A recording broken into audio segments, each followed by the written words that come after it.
Bonjour tout le monde, je vais vous présenter ici une procédure extrêmement simple de génération de modèles IA à partir de la plateforme MexHub de CPID.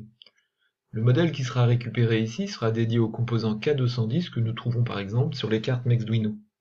Alors, ce modèle est complètement interfaçable avec la librairie Keras, une librairie de deep learning, l'API de réseau de neurones la plus en vogue en ce moment a priori. C'est avec ce menu que nous allons créer notre premier modèle. Donc sur cette page, vous allez tout simplement avoir les éléments à remplir, le document à télécharger, et en retour, donc après le travail sur le serveur, un mail vous sera envoyé afin de récupérer le modèle qui a été généré.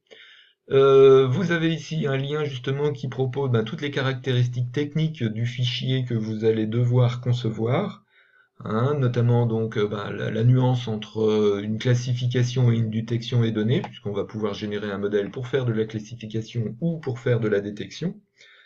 Le fichier uploadé est constitué essentiellement d'images. Il est impératif de respecter le format préconisé, ou même c'est pas recommandé, c'est même obligatoire pour l'instant en tout cas. Il faut absolument que la définition de chacune des images soit de 224 pixels sur 224 pixels, quel que soit le modèle. Sinon, le serveur précise qu'il y a une erreur dans la construction. Au niveau de la quantité des images, alors c'est tout à fait normal pour des réseaux de neurones, on doit au moins avoir 40 images par objet, par classe, donc quand on fera de la classification, et pas moins de 100 images si vous décidez de faire de la détection. Le fichier uploadé sera un fichier au format zip, il ne devra pas dépasser les 20 mégaoctets, c'est assez peu d'ailleurs, c'est pour ça, donc c'est assez limité comme construction de modèle. On peut trouver d'autres outils sur d'autres serveurs pour accepter des formats plus volumineux. La structure du fichier est précisée ici, c'est très simple pour faire de la classification, on va tout simplement mettre dans des dossiers, dans des répertoires, nous allons mettre en vrac des images au format JPEG, le nom importe peu. C'est un peu plus compliqué quand vous décidez de faire de la détection, puisque avec la détection, nous allons devoir associer aux images un fichier texte ou un fichier XML, pardon, qui précisera le nom de l'objet quand il sera détecté sur votre vidéo. Voici un exemple de procédure qui va vous permettre de créer un fichier destiné à l'upload. Donc je suis parti de deux figurines, j'ai massivement photographié ces deux éléments avec un appareil de photo classique, et j'ai confié pour ma part le travail de redimensionnement à un petit logiciel capable de faire ça en volume. J'ai trouvé XNConvert, c'est relativement pratique. Un simple clic m'a converti toutes ces photos. Il nous reste à ranger toutes ces photographies dans un dossier Output. Dans ce dossier Output, j'ai deux sous-dossiers, le dossier cheval et le dossier vache. Chacun de ces sous-dossiers est constitué d'au moins 40 prises de vue. Le dossier Output, il suffit de le compresser au format zip pour obtenir le document destiné à être uploadé sur MaxHub. On revient sur le menu Model Training de MaxHub pour uploader votre fichier. Vous avez besoin d'une adresse mail valide puisque c'est par mail que se feront les échanges de modèles. Vous avez besoin de saisir, et c'est assez légitime, le numéro de série du matériel CPID que vous avez. Vous définissez le type de modèle souhaité, soit de la classification, soit de la détection, une petite description. Ensuite, voilà, on va tout simplement uploader le fichier. Donc nous, on va créer un fichier output.zip.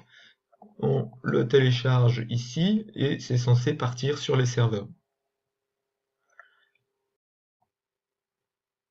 En cliquant ici, on lance le travail sur le serveur. Donc si tout est OK, on va voir défiler le travail du serveur sur chaque image. Donc voilà, a priori, un travail qui va débuter. On peut compter 2 secondes par image. Donc ici, j'avais une centaine d'images à traiter. Ça prendra en gros 200 secondes. Bon, a priori, il y a un peu de charge ici, mais c'est ce que ça donnait d'habitude. Donc voilà, ça défile. Il n'y a plus rien à faire dans la mesure où le résultat du travail de conception du modèle sera traité par mail. Donc MaxHub va vous envoyer un mail. Dans ce mail, il y aura un simple lien de téléchargement du résultat de construction du modèle. Voici le contenu du fichier zip que nous avons en retour. On y retrouve le modèle Keras d'intelligence artificielle construit à partir de nos photographies. Il y a également un script en Python. En fait, quand vous placez tous ces fichiers sur une carte SD dans un Arduino, au démarrage, l'application d'intelligence artificielle va être lancée et fonctionner. Pour vous montrer le comportement de l'application, je viens d'installer le script boot.py sur un IDE MXP. Voilà ce que ça donne quand je présente une figurine à la caméra. Donc le mot cheval, le nom de la classe qui a été définie pendant la construction du modèle, est affiché sur la partie supérieure de l'écran. Et le chiffre qui est à côté, c'est la probabilité pour qu'il s'agisse bien d'un cheval. Voici ce qu'il en est pour la vache, le cheval, la vache, le cheval. Vous pouvez remarquer par vous-même l'efficacité de la détection et surtout la réactivité de la détection. Plus fort encore, quand j'utilise d'autres figurines, cela fonctionne aussi.